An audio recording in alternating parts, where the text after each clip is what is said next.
Hi, I'm Emily. I'm the Specialist Midwife for Infant Feeding. This is just a quick video on antenatal hand expression. Antenatal hand expression might be suggested to you for a couple of reasons. One is to collect colostrum for your baby if they're at risk of a low blood glucose, and that might be because you've had diabetes in pregnancy or because you've been given a medication called labetalol in pregnancy. And babies whose mothers have had those conditions often need extra blood glucose monitoring.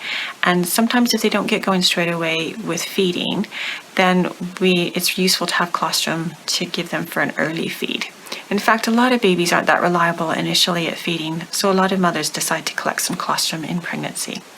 In addition, you might also be suggested to antenatal hand expression to help stimulate the labor, because when we do hand expression, it stimulates the hormone, which also stimulates labor.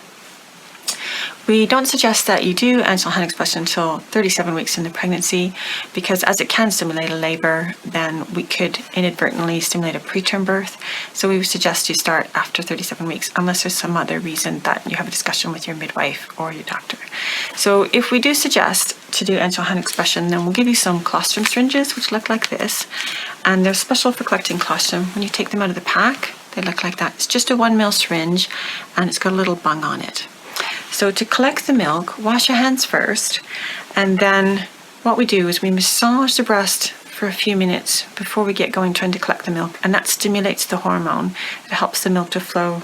In addition, you can also give the nipple a wiggle, and that's also particularly useful if we're looking at trying to induce a labor. And also just thinking about your baby and how cute and how lovely they are and getting a scan picture out also helps that same hormone that helps the milk move forward.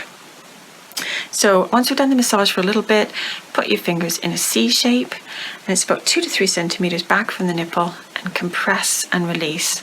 It's quite firm, and because colostrum is sticky and thick, it tends to be clear or yellow, it takes a little while before it moves through the breast. It can be a couple minutes before you see anything. After a couple minutes, if you don't see anything, then it might be that your fingers need a little bit of adjustment, either further back or further forward. Basically, find the right place that works for you.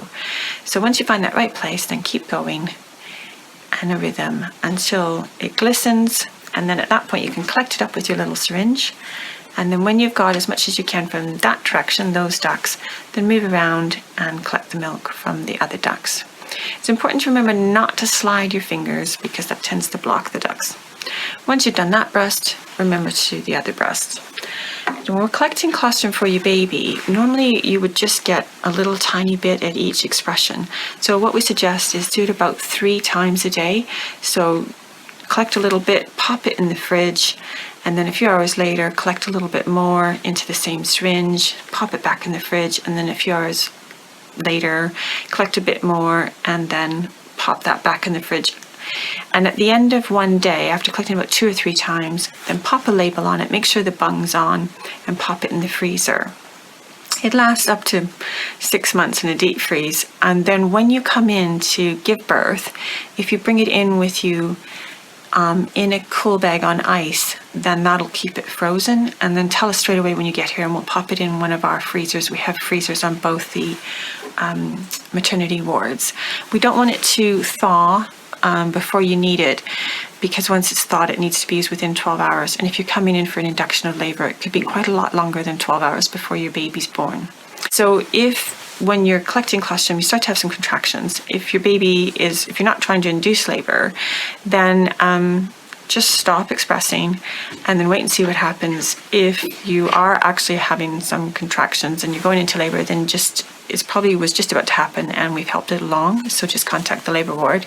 And if you're trying to stimulate the labor, then that was really what was intended anyway.